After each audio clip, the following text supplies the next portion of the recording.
Hit subscribe to the DIY Writer to support your hardworking authors and also lessen your chances of ending up as a victim in their next book. This is Jeff Bacon of the DIY Writer Podcast, and today we have Joseph Malik with us. Or tonight, hey, Jeff, how are you? What's that? You got it. That's it, Joseph Malik. Oh, cool. Well, I got it right on the first try. Awesome. Joseph is a part of the indie fantasy authors group that I've talked about quite a bit on the podcast. So we're just going to kind of jump into it. Joseph, how you doing tonight? Hey, thanks, Jeff. I'm all right, man. I am okay. Yeah. Okay. That's reassuring. I'm okay. All right. It's probably fine. Yes. It's probably fine. Yeah. Probably Another fine. well-known statement by men saying everything's fucked up, but I'm going to hide it. Roger that. It's fine. It's fine. I got this. It's fine. It's fine. It's fine. It's fine. Hold my beer. Just an arm, God damn it. Anyway. This is going to be fun. Somewhat. Yeah. No, man, I'm good. So, I've been working on a new book for the past, I don't know, 3 years probably, but really seriously working on it for about a year. And then it went through a whole big thing that we can talk about a little bit, a little later on, but it had to go through a process. It took about 6 months after it was finished. And I got it back a week ago, and then it made all of the recommended changes, and then it went out to my agent tonight, and she's going to start shopping it. So I'm actually really excited about that. That's cool. That's magnificent. This is the first book in a new series. And what's the title of it? The working title is Stonelands. Stonelands, okay. And it takes place in the same world as my first series, with different characters. It's happening in a concurrent timeline just off of the map. So, yeah. And, so that's, excuse me, that's just been huge getting that back. It's been a massive thing for me. Well, before we get into the Outworlders, do you want to kind of go through that process since you brought it up, or do you want to wait till later? Let's start with the Outworlders and work our way up through this, because that's probably people are going to get there. So, all right, man, it's your show. You do whatever you want. Ah, shit. Okay, here we go. Oh, shit. Buckle up, bitch. It's great. Hey, so my first series is called The Outworlders, and it is a portal fantasy series for grown-ups. And it's about a modern day stuntman who works on fantasy films, who takes the gig of a lifetime as a hero for hire in a fantasy world. And when he gets there, he finds out it's all for real. So it's violent, it's gory, there's a lot of sex, it's very adult.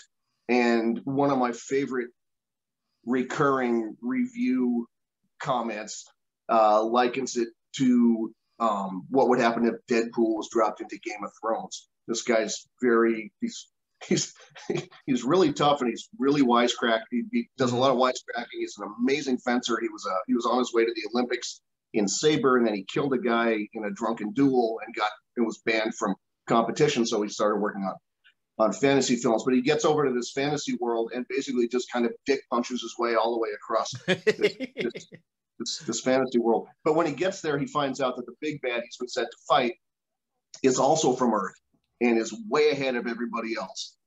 So, so I've got 2 books finished in that series, and I was working on the third, and a bunch of stuff happened, and I wound up writing this one instead. A bunch of things just kind of, I don't know, man. There's a confluence of events right around 2018 or so. My first book, Dragon's Trail, blew up in 2017. And I think it came out in late 2016. And between starting in about April or May of 2017, in 18 months, it sold 10,000 copies. It just went crazy. And so by 2018, we had a we had some industry folks looking at us. My wife and my wife and me, who we run our little publishing company here, and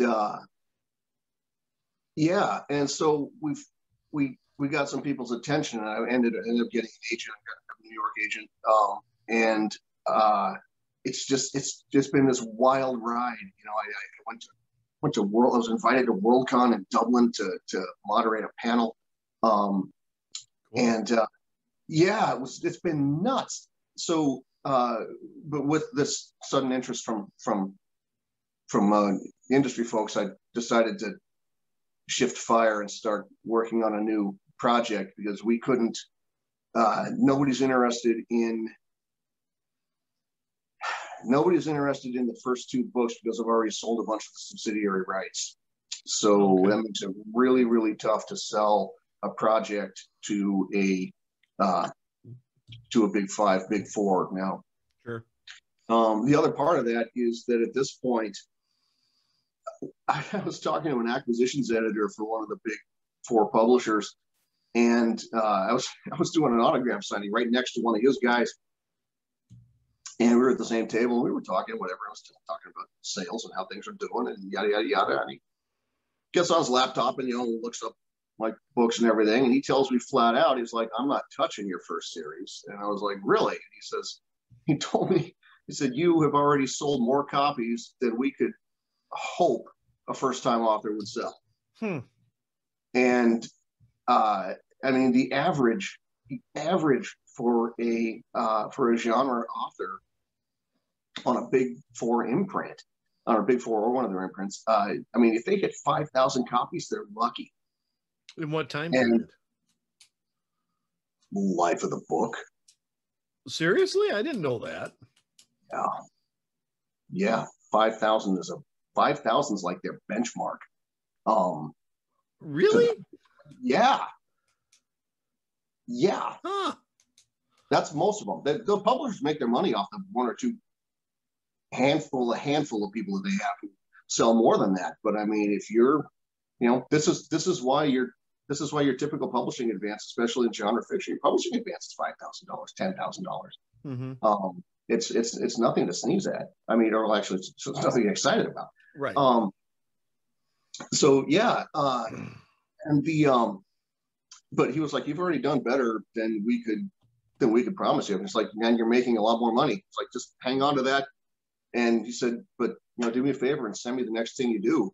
I was like, "Okay, I will do that." So that goes out to him probably next week. So my agent's putting the packet together right now, and we'll see what happens. But we're gonna try shopping this to major publishers and see if they want to buy it on the second installation. So what I've got in mind is a series of chronicles. They're actually 5 trilogies. The first one self-published, and I'd like to kind of go hybrid. We used to call it hybrid. I don't know what the hell they're calling it now, because now hybrid publishing means that you've hired a vanity publisher to put your book out for you. That's not what I mean at all. I want to split my time between traditional publishing and self-publishing. Okay. So that's the thinking. We'll see what happens. I mean, of course, the surest way to make God laugh is to tell him your plans. So, very true. Yeah, we'll see what happens. And so now I'm working on the 3rd book in the first series. I'm back to that, and because of all the stuff which we'll get to in a minute, that the first book that Stonelands had to go through, my 3rd book, Coin of the Realm, had to go through a significant structural rewrite so that it doesn't have to go through the same bullshit. So yeah. Yeah. So the first series is about this stuntman. And at the same time that he's doing his thing over in the western half of the continent, there is a U.S. government operation using special operations teams to explore that fantasy world, they've found one of the portals, and they've been sending teams back and forth through there. And so Stonelands is the first book chronicling the special operations missions to that part of the world. Yeah. And because of what I do, I'm career Army, and I've worked in special operations extensively.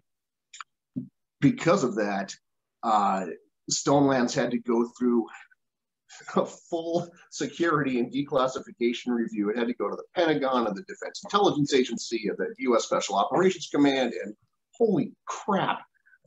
So that was what took 6 months, and I just got it back. But the third book, Coin of the Realm, was going to have a military subplot to it, with the main character and the big bad jumping back to Earth and winding up at this basically this forward operating base in the mountains that's run by the U.S. military. But that entire plot has to go out the window now, because I don't want it to take another 6 months to a year on top of the time it's going to take writing. I just don't have that kind of time. Right. Everything in the Stonelands trilogy is going to have to go through the Pentagon, because it has special operations and intelligence tradecraft in it. It has tie-ins to real world missions and units and capabilities. It's funny because when I got it back, I had all these redactions through it, and it was just so I had to go through. I can't say that, and I can't say that, and I can't say that, and I can't say that.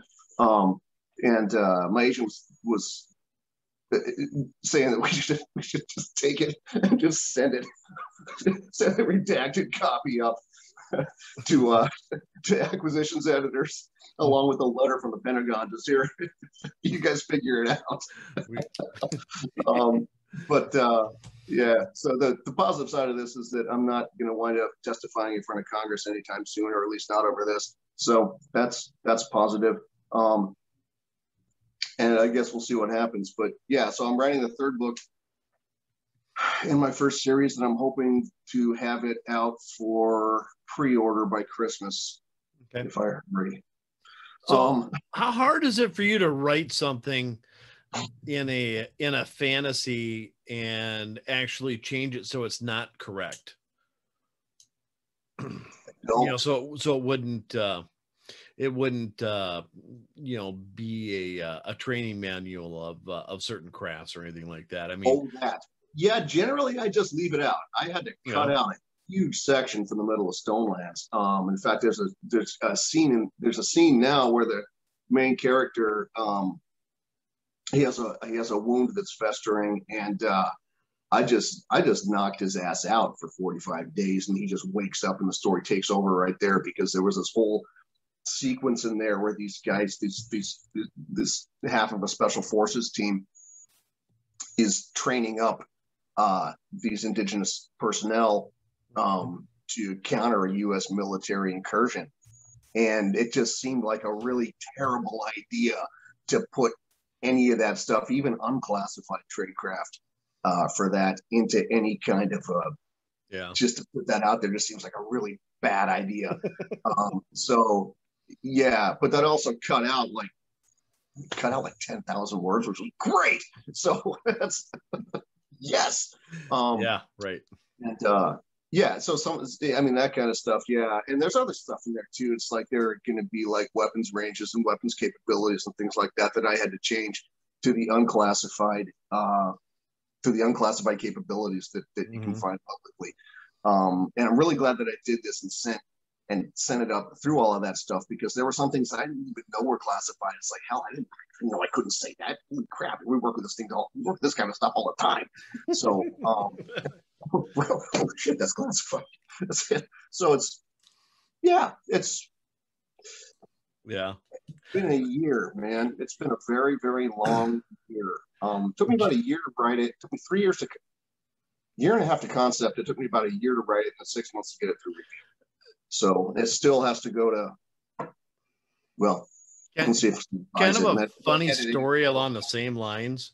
Please. I was at a gun shop that I help with computers and stuff like that. And this guy behind the counter is showing a gun to a gentleman, an older gentleman. Yeah. As one does. Yes. And yeah, you know, and anyway, so he's sitting there showing him this gun, and he says, okay, this is mil spec. And the guy looks at him, the old guy looks at him and says, yeah, I'm retired out of the Army 20 years. Do you have anything better than that? Yep. So much that. So much. You have anything good back there? I mean, just I like something a little higher quality, you know? Oh yeah. No, man. I mean, yeah, I buy as much of my gear aftermarket as I possibly can. I mean, you know, we're now carrying the new SIG, which is fantastic. But back when we were carrying the old M9, the Beretta. Yeah. And I have a Beretta 92.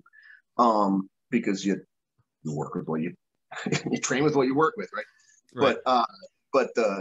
But I would take a brand new rebuild kit for it every single time, and as soon as I got mine, I would just strip the thing completely down, put in all new parts, use my own magazines, everything, put all their stuff into a bag, and then at the end of the tour, I put it all back together with the old crappy parts and give it back to them. But, oh yeah, you bet. And it's just you use as much as you can get away with, you know. I mean, war belt, suspenders, the padding inside my helmet, everything is so much what we get is crap. It's just crap. So you use as much as you can, and nobody's going to catch. So that's the other thing. The first sergeant's always looking. You know. Yeah, I want to see a cringe. I traded everything off, and all I have are Glocks now. Everything I have is a Glock. Nobody's perfect. Well, you know, it's all right. That's okay. I can still take mine apart in like 5 seconds. Yeah, and I'm not a big gun guy. I'm really not. I'm not a huge gun nut. I mean, I have to be able to shoot to do my job. I'm one of the top marksmen in my unit. But I have a couple of guns. I have a pellet gun and I have a 22 with the same sights on it. My 22 has the same sights on it that we use on the M4. It's got the aperture sights, and I just got a red dot for it because now we're working with that. I'll just take it down to the range and just go and shoot groups with it a few times a year. You know, I've got a civilian version of the same pistol that we use, and that's it. I mean, I guys in my unit with 15 guns. I'm like, that's great, good for you. And fabulous, but I shoot better than you do, and I have 22. I'm a farm boy, so I'd put that to the test. Yeah, no, I'm not saying to shoot better than you. I'm saying to shoot better than they do. Oh, okay. I'm sorry. I'm like, okay, challenge accepted. Let's go. when ammo gets down to a reasonable price, less we than can go $2 a round. Yeah, something like that. I just saw a brick of 22 ammo was 500 rounds for $379. I know. I'm like, are you kidding? This for 22 round load. Well, I went back home to South Dakota. And I was walking through this little, it's like a hardware store, farm store, whatever, Runnings. Yeah. And they had bricks of 1,000. Yeah. And it was an old price. I asked the guy, I said, is this right? I'm not going to, I said, and there's no limit on this? He goes, no. It's like, cool. Oh man! Oh my God! It was like, and that was last summer. Fabulous. And it's like cool. And then I went back just to see what they had, and of course the shelves are empty, Oh yeah. And they didn't have anything. It's like okay, but the only thing that I'll say is that if my house ever starts on fire, I'm not calling the fire department because I really don't want to waste their lives either. Just run. Just fucking run. They make fire. There are fireproof lock boxes you can get for your ammo now. Yeah, I've got one. I don't necessarily trust it. That's fair. Yeah, but yeah, and actually, when ammo cooks off, it doesn't go very far. It sounds loud, but really it doesn't. It's not that bad. Really, the casings travel further. Generally, the casings can travel further than the actual bullet will. But it's still nothing you want to be around. But it's not that bad. It's not the same as firing out of a weapon, but it's Yeah, and you're talking about cartridges and stuff like that, but don't forget about shotgun shells. Roger that. Yeah, and the same thing. I mean, yeah, It's nothing that you want to throw in the fire and just watch it go off. It's not that. It's absolutely not that timid. not. No. There was a great YouTube video. There was a guy, and I grew up in northern Montana, and so I've always known not to do this, but this guy had made a fire, and he either built his fire pit out of it, or he used it to hold his grill on his fire. But he took stones right from the river, nice big round river rock. Okay.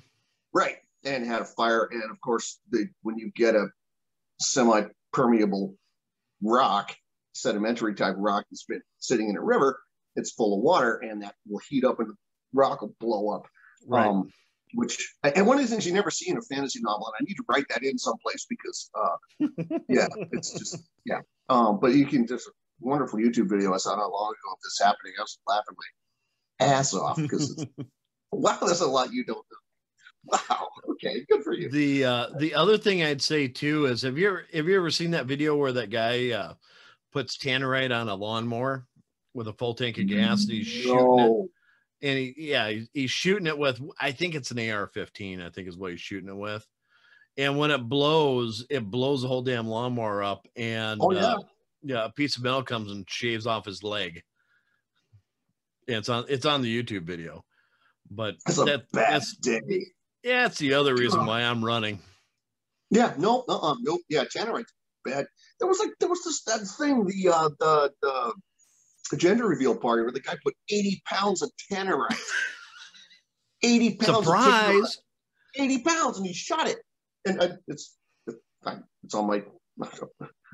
I tweeted about it. I'm like, just as a general rule, I'm like, 80 pounds of anything that explodes is way too much of anything that explodes. 80 pounds. Yeah, no, it blew out windows like a mile away or something. It was just like, yeah. It is, I mean, you put just a little dab, on a target and shoot it. It makes it's impressive. Oh, it is. 80 pounds. Yeah. That's knocking over buildings. Oh yeah, it was serious. Yeah, they saw the explosion from space. Yeah, civilians are fun. Yeah, well, stupid rednecks and their parties. Hey man, where would it be without them? The army runs on rednecks. So. So writing stuff. Writing stuff. Yeah, that's what we're here for. It's so great to just not talk about writing. Oh my God, man. Can we just sit here and talk about guns and rednecks? That'd be wonderful. Oh man. I'm trying to think of what even to. I feel like I've been in this just kind of a. I'm trying to think of the word that I want to use here. Maybe I'm thinking too hard, but yeah, it just feels that way, Joe. Yeah, it does. It does. Way too many blows to the head. Yeah.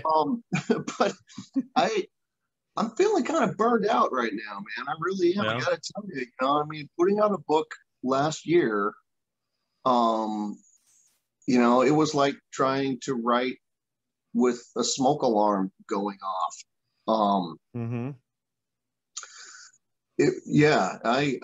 My hat is off to anybody who got anything creative done and out the door during the shit show that was last year. What's funny is there's really only two groups. There's the group that locked up. Yep. And you can't do anything. Yeah. Right. Yeah, me too. And there's a group that just exploded. Yeah. Yeah, lost their minds, man. I'm gonna so without getting too personal, my wife has a chronic health condition, and I had to keep going to work. So I mean, we basically built an airlock in the garage, and it came to this thing where I was like, every day I would come home from work and and peel off my uniform, put it in a plastic bag, Yep. Put on my robe, go into the guest shower, you know, clean up, shower, take my uniform upstairs, throw it in the laundry, and then sanitize, you know, again, you know, from the forearms down before I even so much as walked into the room where she was. And we did that every day for a fucking year. And yeah, it got exhausting. And I mean, I'm glad I did it, and that's the right thing to do. And it's the hard thing, and the hard thing is usually the right thing. But yeah, it took a lot out of us, man. And you know, we had several COVID exposures at my work because there are a lot of people in the military who don't believe in it. There are people in my unit who won't take the vaccine. And I'm like, I mean, when I deployed to the Horn of Africa, we got 13 shots just at Fort Dix, man. I mean, it's like, you're not going to take one more? Seriously? Are you kidding me on this? A buddy of mine, same thing. He was in the military, and one of his clients was forcing him to get the vaccine before he really wanted to. Yeah. And he just, you know, I was asking him, you know, okay, so, you know, what was your thought process behind caving on that? You know, just because I'm interested in what people's thought process is. And he goes, honestly, when I was in the military, they shot me with so much shit that I had no idea what they were doing. He said, I just thought, what's one more? You haven't killed me yet, so what the hell? Dude, absolutely. Absolutely. You know? No, man, I got, oh my God. Yeah. And I mean, burn pits and bad water and a tour in Africa. And I mean, oh my God. Yeah. Jesus. Let's stop there for a second. Hang on. Sorry. So when Joe says burn pits, he's talking about something pretty fucking serious, especially with veterans. You imagine throwing all of the shit that comes from a base into a pit, and it's a constant fire, and it's all the plastics, it's all the, I mean, anything that goes in there. I mean, plastic, the circuit boards, the chemicals, dead animals. Absolutely. All the trash. There are vets that are having serious problems because they work the burn pits at those bases, because, you know, and even if you didn't work the burn pits, especially if you were enlisted, but it happened to some officers too, but a lot of the enlisted, our quarters were right next to the burn pits. Yep. And these are basically these huge garbage dumps that they just set fire to, and they're burning 24 hours a day. And that stuff wafts right into where you live, and you live there sucking that stuff in. And I mean, I'm sure that my chromosomes probably look like alphabet soup from Venus at this point. But yeah, like I said, one more vaccine is not gonna hurt me. I swear to God.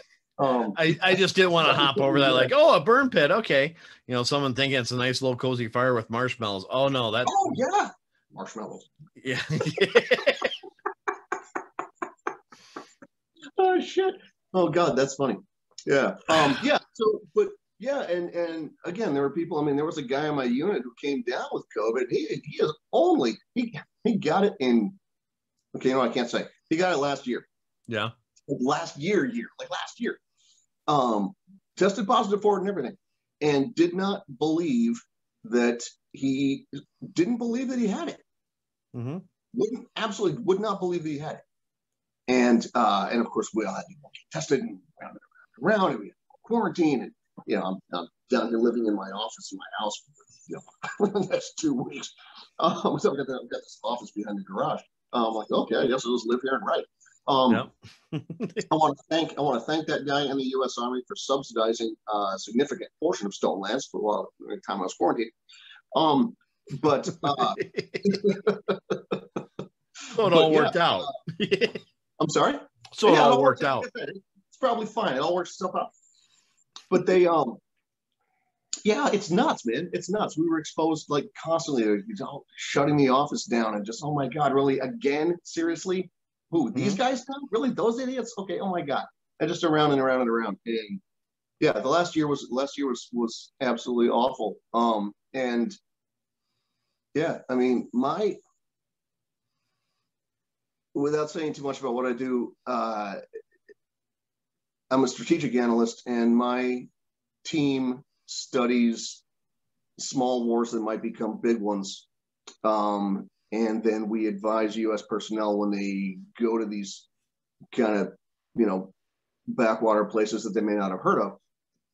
We advise them on what to look for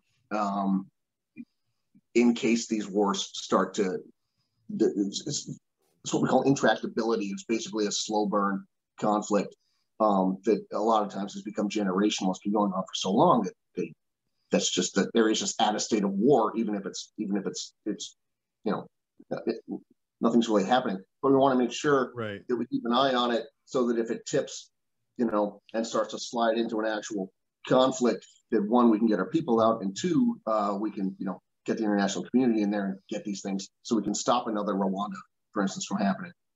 So my team studies these things, and watching this disease decimate country after country after country, when we study these areas that are just hanging by a thread anyway. It was terrifying. Like I said, it was like trying to write with, the only thing I can liken it to is like having the smoke alarm going off right over your head. Even when I was home, I just couldn't stop thinking about, it was awful. It was an awful year. And like I said, I'm pretty burned out. So I'm going to try and get this next book out. I might not. I don't know. I don't know yet. I'm pretty tired. Well, this year's turned out to be a banner year the way it is. So. Yeah, I know. Well, hey, man. I mean, shit. Yeah. Yeah. It's yeah. Here's what I see from the civilian side. Number one, you talk about, the way it's affecting countries and what's happening. And now you kind of see things opening up in the United States. We're screwed, because I work with a lot of manufacturers, and I actually work with companies that I can't say anything about that, but I mean, companies that, produce, products for the government, I guess, basically. Yeah. And what I see is a lot of quotes happening, whether it's a lighting company, a contracting company, a construction company, or a manufacturing company.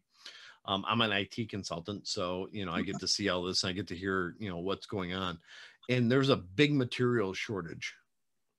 Oh yeah, happening right now. So I mean, just even like rolled steel or any kind of metals that you want to get. Just put a metal roof on my house like 2 weeks ago. Yeah, and the guy was booked out until like October, and then he had a cancellation. And it just so happened that the person who had canceled, had ordered the exact same type of roofing material that I needed. Otherwise, he wouldn't have been able to do it. Yeah. But I mean, price of plywood has gone up, and the price of wood products have gone up 3 times. Like 400% right now. 400% now? It was like $66 a sheet for plywood last time I was looking. Yeah. And like, it was, I guess you're right. So it was $15, $16 a sheet last year. Yep. Yeah. So then you got that. You got the pipeline shutting down because of a ransomware. Oh, not my problem.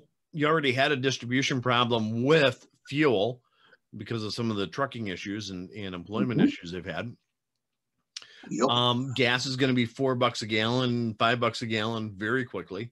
It's already $4 a gallon out here in some places. Yeah. Is it? Yep. See, I'm out. I'm basically I'm on what amounts to a small island across the water from Tacoma, Washington. Okay. So it's an insular little community that was originally a little fishing town. But yeah, the gas station that's closest to the freeway from here, I think it's 405 right now. Yeah, it's not good. There's cheaper gas in town, of course, but yeah, where I'm at, it's 278 right now. And I'm on my way. Yeah. But I'm in Wisconsin, so I mean, it's not too bad. Yeah. But I mean, they're expecting it to get up $4 here. Oh yeah, yeah. And I mean, everything's more expensive. Right? We're at the bottom of a little peninsula. You can only get here by bridge, but it's effectively an island. Everything's a pain in the ass to get here, so it's fine. It's fine. I like being here, so it's okay. But yeah, but everything's more expensive, and it's gonna get worse. Yeah. So I mean, if manufacturers can't make anything, they're gonna have to lay off and shut down. Yep.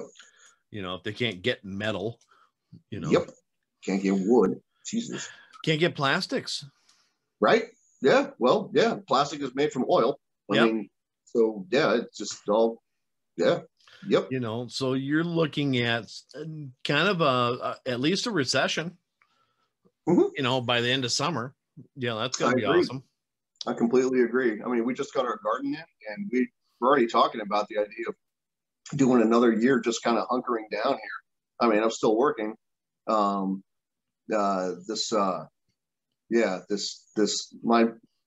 mission set ends in September. And I'm gonna take a year or so off, so that'll be nice.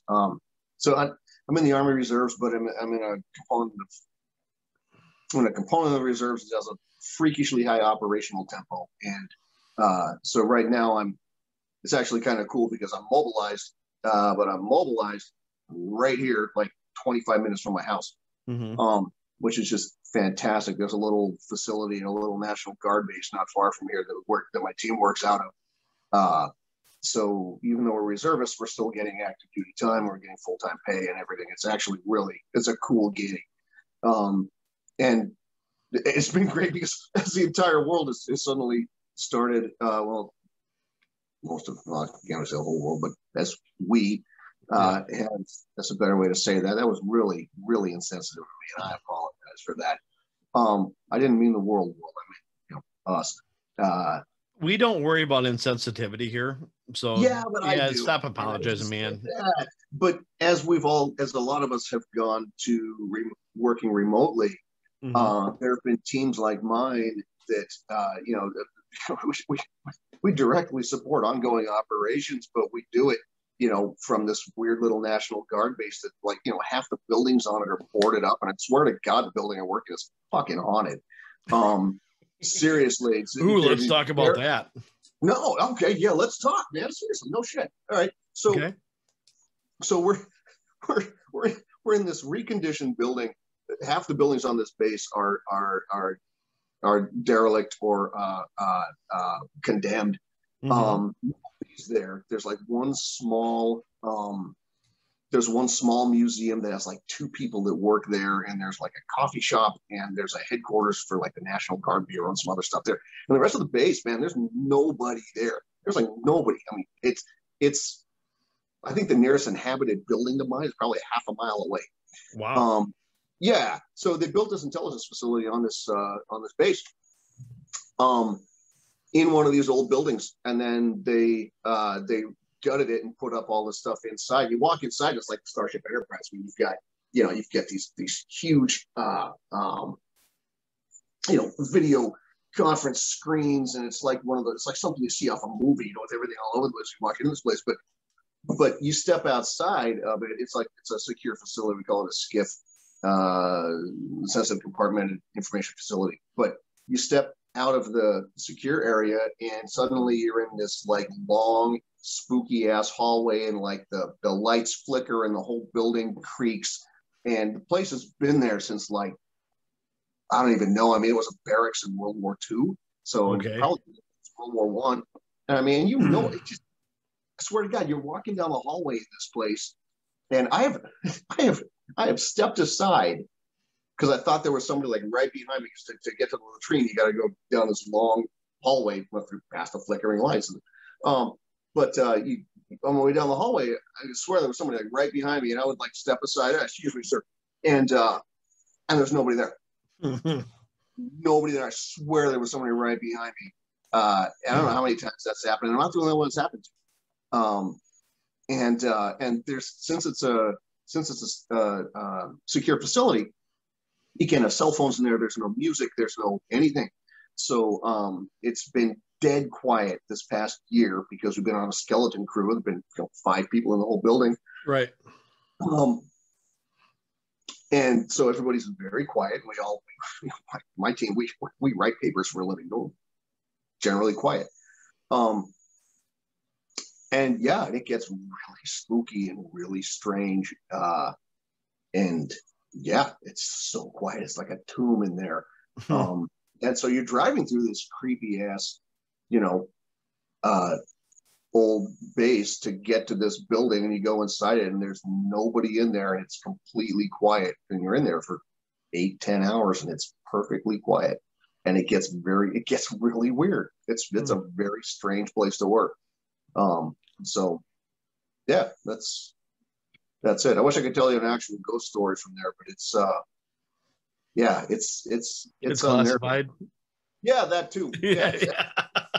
I could tell you, but then they'd have to kill me. I can't have that. And we don't want that. So yeah. No, but anyway, yeah, I don't know, man. I kind of feel bad because I know we made this appointment to do this podcast, and I was really excited about talking about, books and things, and it's one thing led to another, and now here we are, and I don't have much to talk about. What? You don't have much to talk about. Let's talk about your publishing company that you have. Let's do that. Sure. Yeah. So my publishing company is Oxblood Books. I named it after the color of the shoes I was wearing at the time. I had to go with something. No joke. I needed a name. Oh crap! I still have a name for the company. Absolutely true. Okay.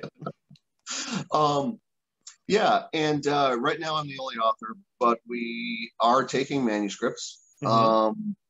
And I will give you our information. We're looking for science fiction and fantasy manuscripts that thread the needle between suspension of disbelief and plausible deniability. One of the things that I did when starting with the Outworlders, when I first set out to write fantasy 30 years ago, I wanted to write a fantasy novel that did for Knights in Armor what The Hunt for Red October did for the nuclear submarine. Okay. And to pull this off, I decided, this was 30 years ago, there was no internet.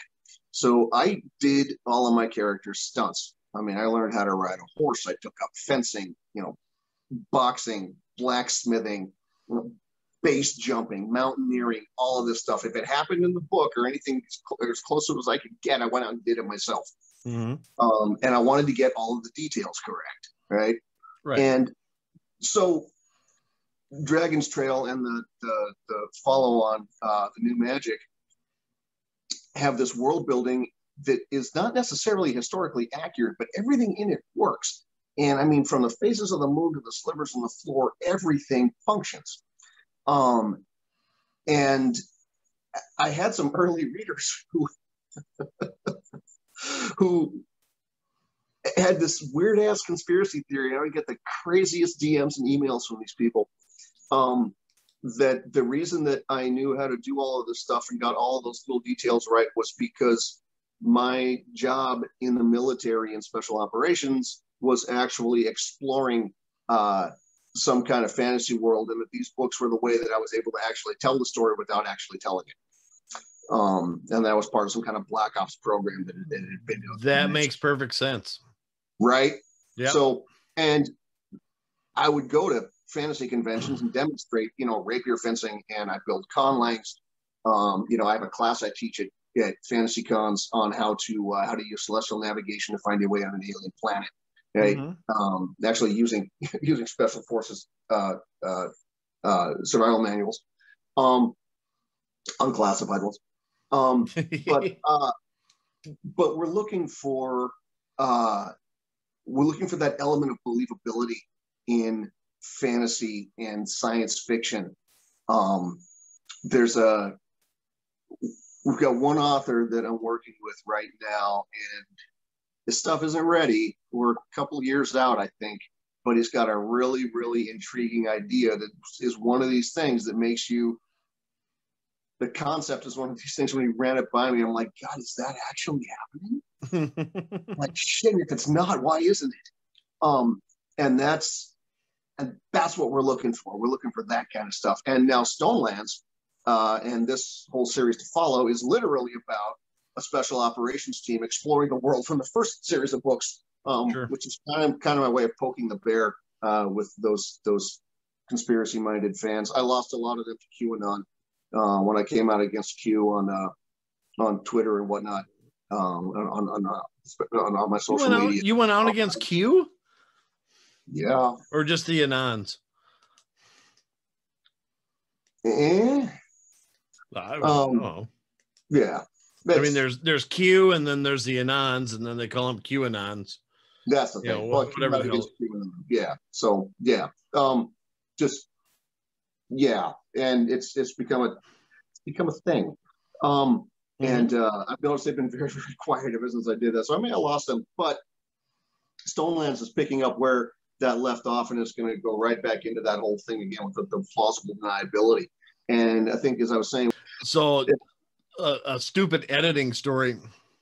Please. I was talking to an author, and then he said something that he didn't want on there anymore. He wanted to know if I could cut it out. And I said, sure.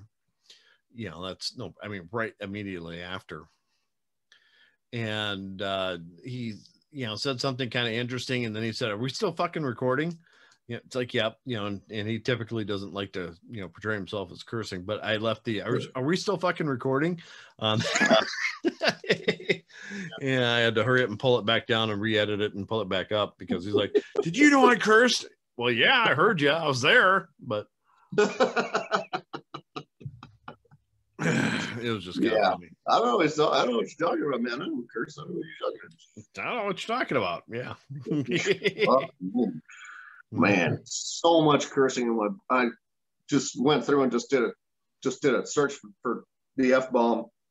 It's like 174 times in 500 pages. Oh. That's all right. Do you get any military? Do you get any crap for cursing in books or? No, but I write for grown-ups. So yeah. I'm hoping not. I am going to do I'm going to print out a one-off when Stonelands comes out. I'm going to do a one-off where I take out most of the cursing and also have all the sex scenes fade to black. It's got some fairly graphic sex scenes in it. You're welcome. And I'm gonna have it printed out as a hard copy, as a hardcover, as a one-off, and then I'm gonna sign it and give it to my mother-in-law. So I'll just figure it out. So it's gonna be. Yeah, thanks to my mom and my mother-in-law and everybody else. I just leave it in there. They already know me. Oh, there's a scene in the New Magic, and my father-in-law tells a story that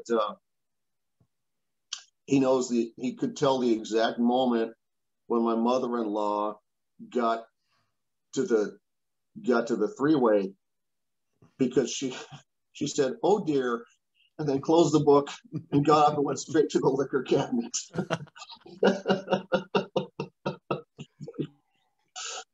So there. My mom, when I gave her a copy of my first book, she goes, "Well, this is nice. Does there have to be so much cursing in here?" Fuck and yeah, I was like, "Well, it's the vernacular. I mean, it is, it's part of the urban, part of urban fantasy. So yes, yep, that is part of the way speech is, and what we're doing is historically recording what the speech is of this time period." Absolutely. Oh, well, that's nice. Okay, good. It's a historical book. Yeah, right. Yeah, no, that is perfectly valid, and that's absolutely, yeah, yep. Read Shakespeare. It doesn't sound all that bad, but when you put it back into the time period, he was a pop mouth. Oh, big time. Oh yeah, absolutely.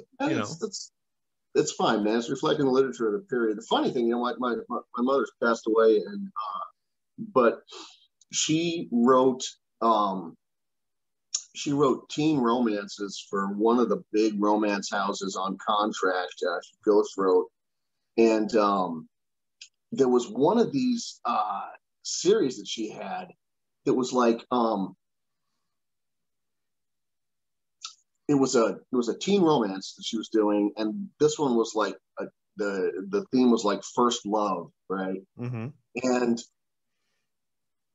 she had to do, I forget, I think it was 6 books, 8 books, fuckload of books, and each one had to be a certain length. It had to be between, you know, I forget, something short, 40 to 50,000 words or something, if I remember right. I was a kid. I remember telling her about it when I was older. But each book, there was no sex in them, obviously, because they were for kids, but they all had to culminate in the first kiss, each book. And so she had to write 6, maybe 8 separate plot lines that all came to the exact same point, and build tension and build characterization and build all of that stuff all the way through. Mm-hmm. And by the time she was done with that, she wrote this. I remember reading some of the manuscript that she was working on after that, one of the romances she was writing after that, and it was just some of the most hardcore, like, yeah, just, you know, ball slapping, sweaty bodies in a steaming, humping mass. It was just holy shit, just getting it out there. And yeah, that was my mom. So yeah, there we go. Okay. Yeah, it thinks I'm driving for some reason. It's very strange. I know I'm not going anywhere. It keeps switching into driving mode, shutting off the microphone, which is very strange. Yep. I have no idea. Yeah, probably fine. What kind of a phone is it? It's an Android. It's I don't remember. It's the Galaxy S10. So no clue. Yeah, it's probably got, you know, Chinese malware or something in it. I'm sure they're all military secrets, and that's all fine. It's all right. They can't understand anything I talked about. Nobody I talked to can understand anything from my team would talk about. Anyway, it takes us a week to explain the shit that we do. Our papers are 100 fucking pages long, man. Go ahead. Sure. Read up. Interrogate me. You will fall asleep before I do. I guarantee it. That's funny. All right. We're coming up on an hour, dude. Yeah, man. Yeah. God. Hey, Jeff, this was great, man. Seriously, it was actually really nice to just like have somebody to talk to. Man. I swear to God. Like, again, like I say, I work in this building with like hardly anybody else in it. Then I come home and, you know, and I come home and I work here. And yeah. No, this is great, man. I really, really appreciate the human interaction. No, I've actually not. I shouldn't say it that way. I've enjoyed the conversation too. Is there anything that you want to say in closing for your dying or undivided fans and everything? It's only one thing, I guess, and I just want to say this real quick that Amazon fucked up and sent out an uncorrected placeholder copy of my second book. And when I did the final upload, like the night before it went out, it didn't go through, and it took them like 5 months to do that and push out the corrected, edited version. And they did a forced download to Kindles, but if you still have that old version, you know, re-download it and get the new one. I guarantee you, and because there's a much cleaner, much better version out there. That's also the version that got pirated. So if you have a pirated copy of my book, then yes, you're going to see errors all over it because you stole the wrong one. Can't help you. That's all I got. But yeah, that's another time. In fact, I'll catch you offline when we're done with this. I'll tell you a story. So, all right, yeah. Sounds good. Right. Well, you know what? To hurry up and get to that story, I'm going to go ahead and call this show to a close. This is Jeff Bacon with the DIY Writer Podcast saying, you know what? Keep your chin up. Have a good day. Everything's going to get better except for the economy. Just kidding. Anyway, have yourself a great day. Bye-bye. Thanks. Please hit the subscribe button. I get a bonus for every subscriber, and I only need 1,506 more to become a full-time paid employee. Help me, please.